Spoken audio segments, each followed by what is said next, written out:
We're so excited for our strategic partnership with the American Marketing Association. CMI and AMA have partnered together with a certified course that is our Content Marketing University to become a certified content marketing leader. I'm super excited about it for what it means for the growth of our profession, for what it means for creating the proper framework for our content marketers to grow and excel. Having certification, having a body of knowledge, having both best and emerging practices, it's really what helps to define a profession. We couldn't be more excited to be partnering with such a wonderful organization because they're providing the true standard of excellence when it comes to certification in marketing. And having the opportunity to take the depth of research, knowledge, and practical skill that comes from the Content Marketing Institute content, combined with the proven approaches, the robust community and leadership that comes from the AMA, I think it's a perfect combination. If you're a marketing practitioner and you want to upskill your way into becoming a certified content marketing leader, well, then Content Marketing University is for you.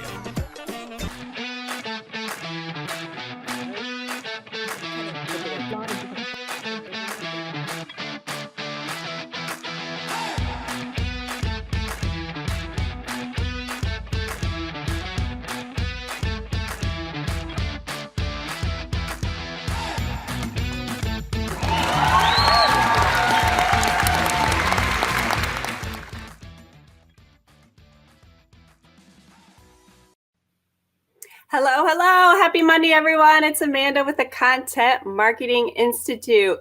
Thank you for joining me for this week's Ask the CM World community live stream, where each time we dive into a new topic with an awesome member of our CM World community. And if you didn't know, this live stream is brought to you by the Content Marketing Institute. We are the leading training and education organization for all things content marketing.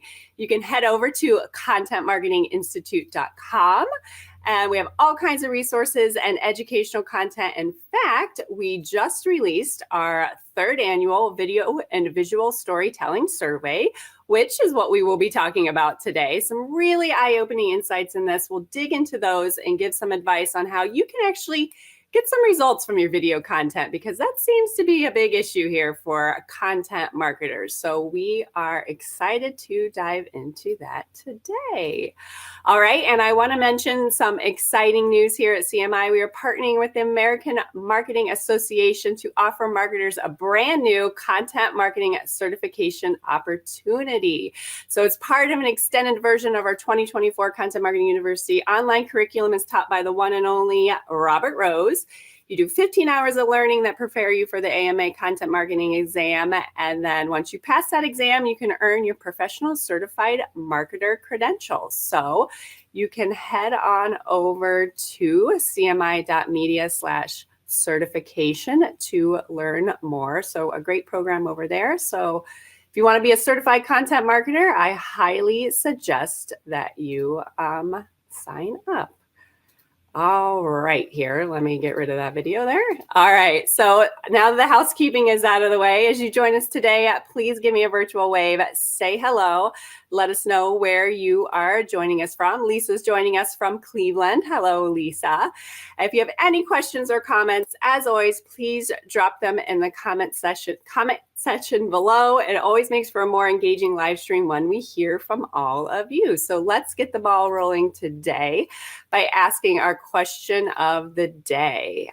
So are you creating videos, and how are those videos performing for you? What challenges do you face when it comes to the video content creation process? Is it time? Is it resources? Is it the equipment? Is it the strategy? So we want to hear from you and hear what kind of challenges you face. Or maybe you're doing really awesome. So let us know that too. We'd love to hear how your video is performing. Drop some links in the comments. We'd love to check it out if you're doing well. We're always looking for great examples of people doing it well. All right, I see others jumping in here. Jeff from Cleveland, Stephanie from DC, Pamela from Dublin, Kim from California, and someone else from Berlin. So thank you all for joining us. All right, so chances are you are probably hearing across your organization calls for more video content. But our new video and visual storytelling research shows that while content marketers are planning to create more videos, they're kind of wrestling with some big challenges like getting results from that video, finding time to create videos, and figuring out the role of AI in content creation for video. So hopefully we're going to give you some tips on tackling these challenges today. And joining me today to chat about this, let's pop up here, Amy Balliett, a senior fellow at Material. And we have Theo Thompson, a video strategist and owner of Nourish Social. So thank you both for joining me today. Thanks for having us. We have people from all over joining us. Theo's in the UK himself, so we have others across the pond as well. So thank you all for being here. All right, let's get started. We were having a great conversation before we even went on live here about all this stuff. So 67% of marketers say video has become more important, not surprising, in the last year, but this is the one. This is crazy to me. Only 7% of marketers say their organization uses existing videos to their full potential. What do marketers think they need to get better results? You may have guessed it. They need a video strategy. No surprise there. So let's get started here. Amy, when you are advising clients, what are some of the first steps you're telling them when you're trying to help them develop this video strategy? What are some of the most important things to consider? Yeah, there's a lot of key things to consider with video strategy. One of the biggest things is, what is your visual language for your brand?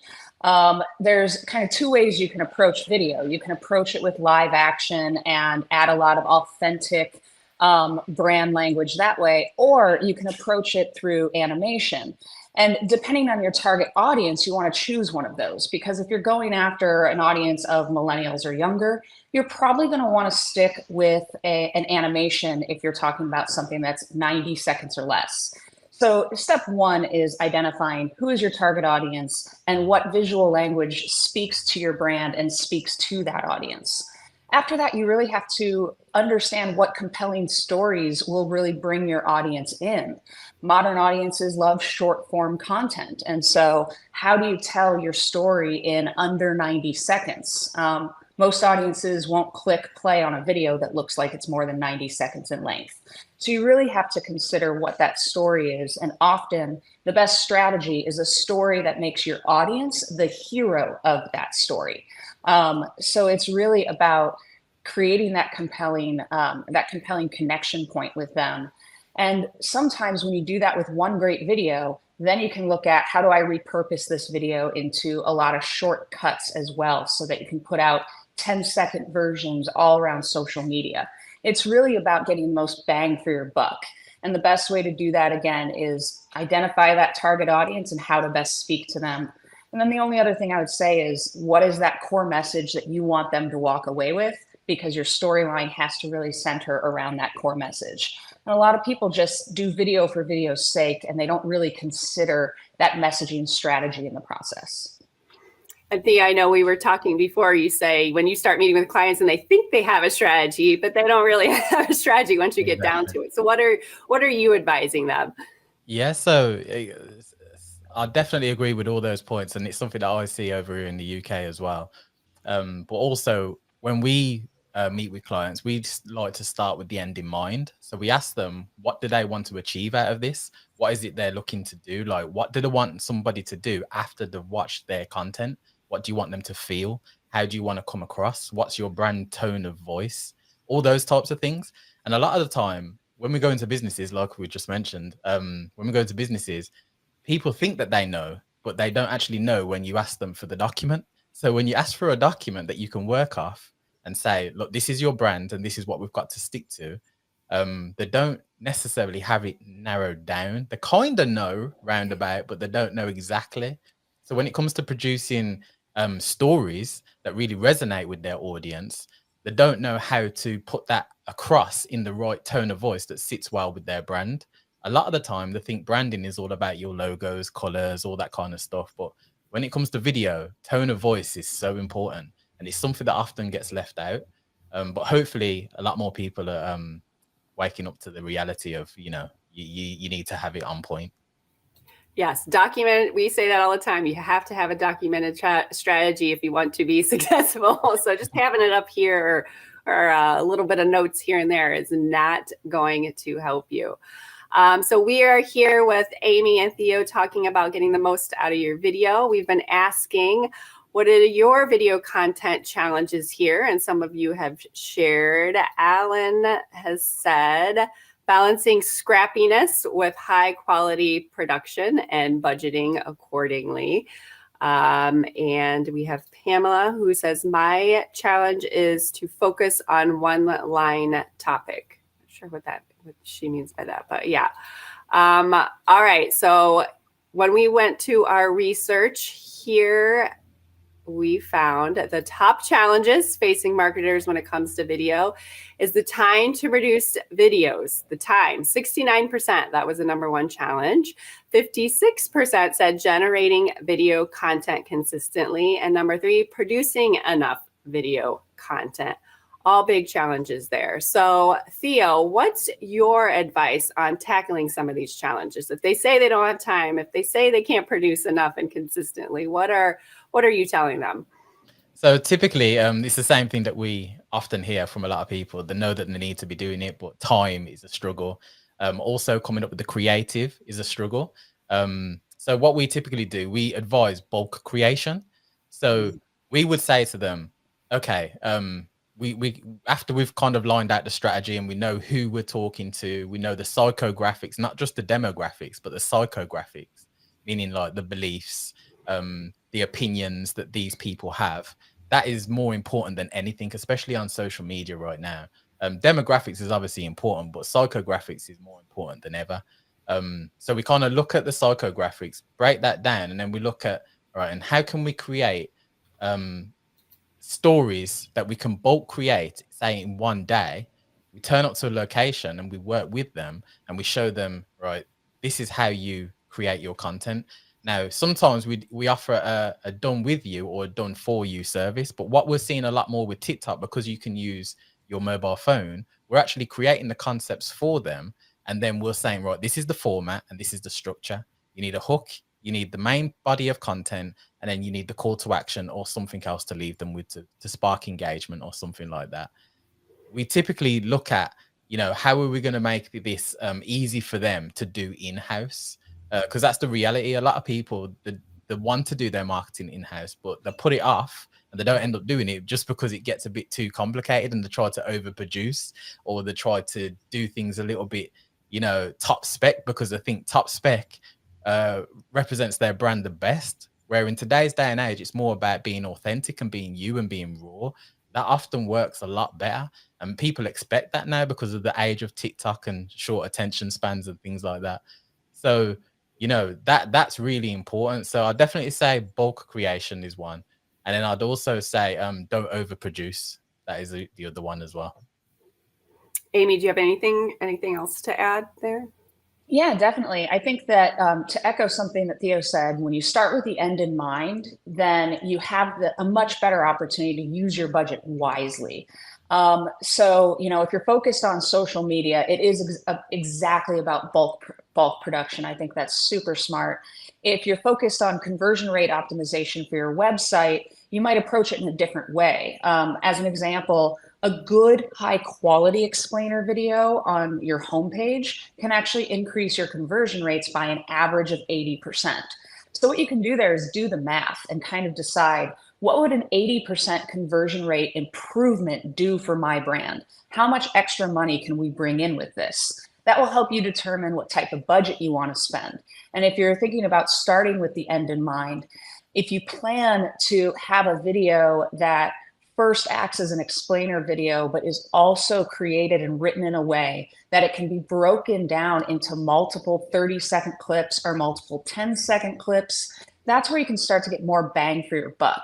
And I think that too often people think that they need, specifically if it's website optimization, I think they need a whole lot of videos on their website. And I would say you need a whole lot of video content on social media, like Theo is saying. And so you really have to consider the two arenas you're going to be putting your video content and plan accordingly to see how you can create something a bit universal that you can create bite-sized chunks of to get more money out of what you're doing, to get more ROI. More bang for your buck. If you're going to do that beautiful explainer video, how can you also repurpose that?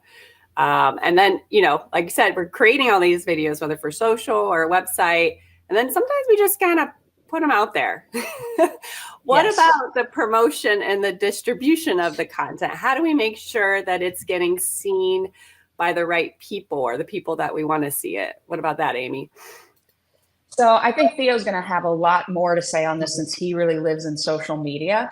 But I will say what I've learned over the time is having the right thumbnail for your video makes a significant difference as to whether or not somebody is going to press play. But in a lot of social content now, it's, you know, as you scroll onto a video, it starts playing. So you also have to really consider what's the first 5 seconds of the video. That first 5 seconds is what has to really hook somebody. And when you think about just the psychology of the average consumer, our attention spans are only 5 seconds long. And what that means is it takes 5 seconds to get somebody to decide if they want to put more attention on whatever your content is. So that first 5 seconds really matters. And it's not just what you're saying to your audience in that first 5 seconds, it's what you're showing your audience. 94% of first impressions of your brand or service will be based on the visual quality of the content that somebody's looking at. So if the visuals are just text on screen, that's too much work for somebody. They're not going to want to take the time to read your video. They want to watch something. They want to watch something unfold. So it's really about what is that scene that's going to really hook somebody in that first 5 seconds. I think that's where you really have to focus a lot of attention. And I'm sure Theo has a lot of other great ideas beyond that because you're living in that world of putting a lot of content on social media. Yeah, that's a really good point. The thumbnail point, Amy. You know, that's so important. I mean, in the days of YouTube, everybody used to like focus on thumbnail and that was the focus. But now more than ever, that's kind of diverted to every other platform now. And especially things like TikTok, you know, Instagram Reels, things like that. But I would 100% agree with that. And I'd also add, we have to think about the format that we use. Most of these platforms that grow, especially if you look at influencers and things like that, and any channel that becomes known for creating a certain type of topic or certain type of content, they stick to one format or two formats. They don't try and do a video about this in this style and a video about that in that style. They stick to a couple of formats and they're just consistent with those formats. A lot of the time people see things and it's like that shiny new piece of content that looks good. Let's try that. Like, can we try this? And they send you a video like and say, oh, can we do this next time? We'll be like, no, it's not part of the strategy. It doesn't serve the purpose. Like we have to stay on track kind of thing. And you just have to trust the process. But I'd definitely say on other platforms, thumbnail, the equivalent of a thumbnail on TikTok is a visual thumbnail, but you've also got the literal thumbnail on the hook, the first 5 seconds, 3 to 5 seconds. You can have a visual hook, something that grabs their attention when they're scrolling. It makes them think, what's that? And it sparks curiosity, makes them feel a bit, you know, nosy. They want to know what's going on. You want to get people feeling nosy when they're watching your content because that's what makes them stick around to watch the rest of your content.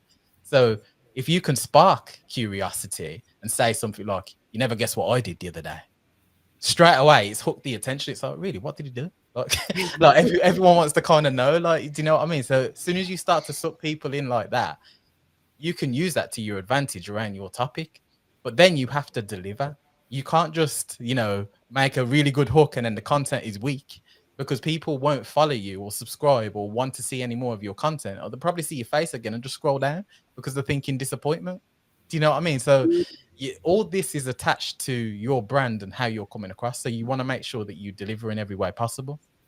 Now, something else I'd like to add, because this also happens quite a bit. Someone will come to us and ask for a video. Sometimes it's a one-off video or a campaign type of video or something like that. And we'll give them the video and we'll say, we can create a campaign video for you, but what is your current audience? The majority of the time, their audience isn't that engaged. They might have a lot of followers, but they're not engaged. So we often suggest running paid adverts. And I always suggest at least one a month for minimum. If it's better if you can do more, but at least minimum one a month. And when you're running these paid adverts, they will go out there, and that's what you call awareness content. People that have never heard of you will see this content first, and then if they like it, they will go to your community and see what other content have they got floating around. Now that's where your consistency and your strategy is, because that's the content you want them to see. That's what they're going to be scrolling at and making a decision. Should I follow that person or should I just scroll on? Like, so it's kind of like, you got to think someone standing on the road saying, this is who I am. And then once they come into the shop, you best have enough stuff in your shop to show them actually it's worth sticking around or visiting again.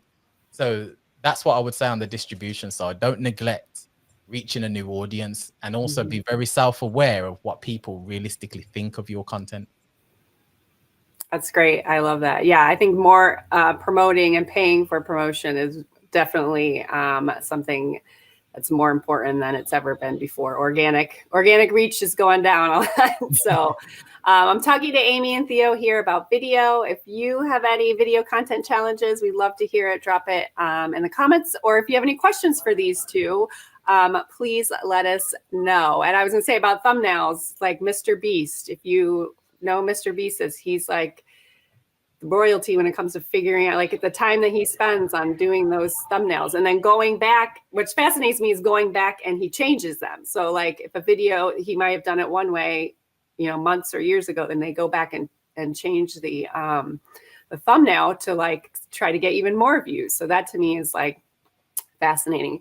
And we've been talking about social video, Theo. So 54% of marketers say social video delivers some of the best results. So, and you kind of, touched on this about the, different frameworks or whatever. So, what's your best advice for like the framework for video on TikTok versus LinkedIn versus YouTube? They're going to be a little different.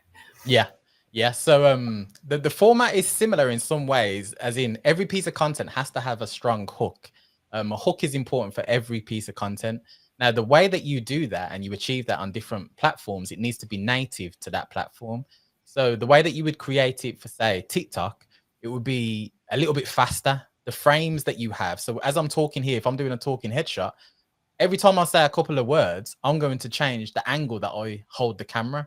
For example, that is just one example, because people like to see the frame changes in order to hold the attention. If you're talking about YouTube, the psychology on YouTube or even LinkedIn is totally different, because most of the time when people are viewing that, they're thinking a bit longer form content. They're thinking a bit more like, in depth. They want a bit of meat on their content. They're not necessarily bothered about the frame changes and things like that. They're more interested in the actual value that you're giving in your content. So that is a major thing. Now, the algorithm, because you want the algorithm to work with you, not against you. The algorithm is a key thing to take on board, because the TikTok algorithm and the way that distributes your content to other people is based on your watch time, which is similar to others, but it works slightly differently. And they look at watch time, how many people are viewing, and when did they start to stagger off viewing your content.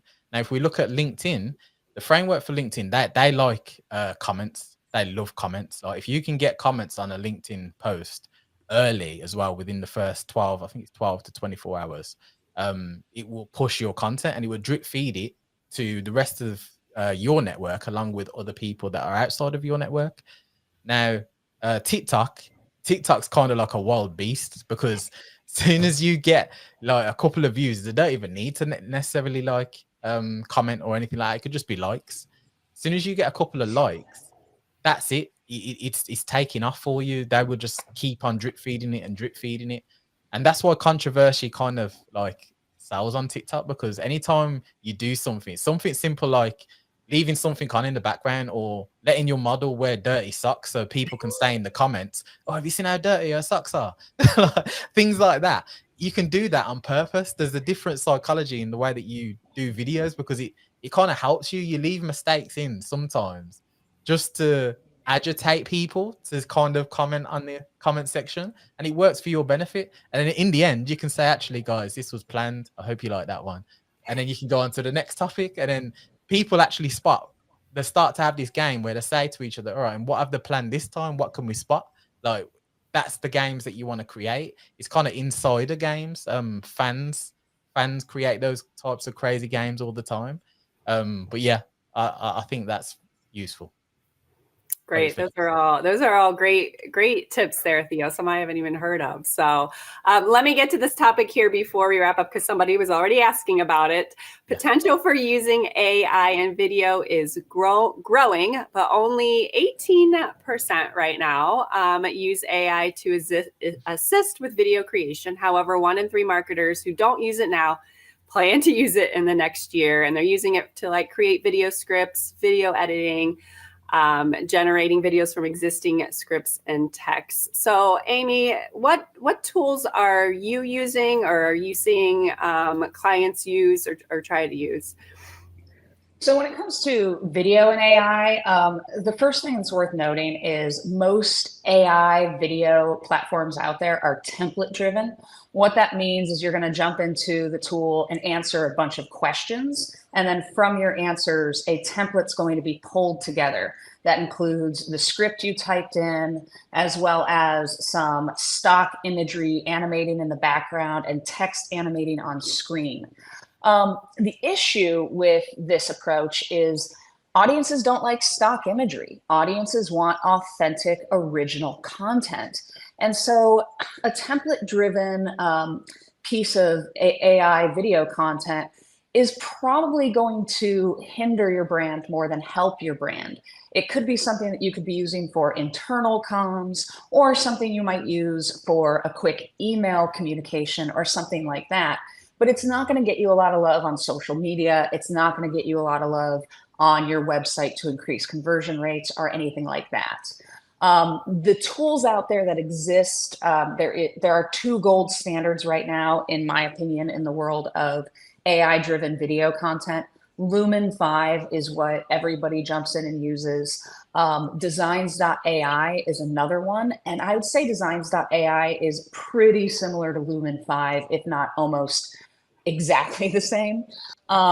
So if you want to do strictly video content, Lumen 5 is what you could do. But if you want to do some other visual content, Designs.ai is really good. But really, when it comes to creating really beautiful content with AI, static content is what's working right now. And you're going to do that with DALL-E or Midjourney or Stable Diffusion. Midjourney is my preference. But Adobe's starting to see what works and starting to add a lot of AI to their own tool set. So Adobe Firefly is starting to say, here are all the things that are popular. I'm going to now make these available to everybody. And as Adobe sees these things that are really popular, they're starting to put it into their normal Creative Cloud suite. But we're not really seeing a lot of good AI tools pop up yet within the Creative Cloud, or pardon me, for video within the Creative Cloud, for Premiere and for After Effects. Those will come. And if you really love using the Creative Cloud, I say just wait for Adobe to pick up the best tools and perfect them even more. We're still not where I want us to be with AI and animation. But ask me again in 6 months, because AI is moving so ridiculously fast that things could change. There are a lot of tools where it's just not working as good as it could just yet. When you put in an image, type in a prompt for animation, the animation just isn't exactly right. It kind of morphs things right now. What about you, Theo? Are there any tools that you're seeing or you're suggesting that might be good? Yeah, I mean, it's the same as what Amy said, really. There's nothing that's really up to par that doesn't come across as stock imagery. Everything just comes across as like, it's not organic, it's not real. It's you can kind of tell like straight away. It's not just creatives, it's the consumers as well of this content that can actually read it. But personally, I'm only really using AI in the aspect of research for the concepts, for the stories and things like that. A tip that I would recommend for everybody, that everybody could easily do, is using simple thing. The godfather of AI right now is ChatGPT. Like ChatGPT is the well-known one, and it's really useful, but it's only as useful as the information as you feed it. So a lot of people forget that with ChatGPT and platforms like that, they get smarter the more information that you give them. So if you start to feed information on, you know, the psychographics and demographics of the audience that you want to reach, start giving them more information, start a conversation, start giving them more info on what they believe in, what they like, their dislikes, all that type of stuff. Then ask them to create, say, a short 30-second TikTok video based on the information above, which is the correct prompt. Then they start to give you lists. They will literally give you, if you said create 10 videos, it will create the videos, the shot list for those videos, and then also everything that you will need to create for those videos if you put the tools in.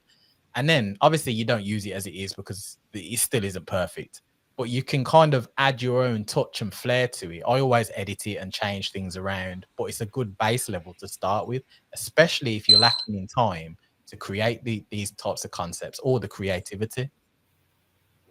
Yeah, I would say, and I'll drop it in the comment section, but we talked, I had a live stream about some good different AI tools, and I think one of them is Go Charlie, which is a good video AI tool. But again, I agree with you guys, going back to the stock imagery. And I know as a consumer that when I see that, I'm like, like you see the beautiful video of the family, like in the living, you know, like whatever it is, I guess you know, it's a little more meaningless to me. So definitely think about creating your own video as well. So, well, thank you both so much we're out of time for joining us today. Some really, really great information that you both shared. And if you need more education and training on video or visual storytelling, we actually hosted a free visual storytelling event last week. And the good news is you can still register to see the on-demand access. Each session, they gave some new ideas and inspiration for your video and visual content strategies. So take a look at the agenda. It's free. Just register there and you have access to it all. There is the link right there. So, all right. Thank you both. I so appreciate it. For all of you who are joining us from the US, happy Thanksgiving. It's a holiday week here. Until next time, I will see you. So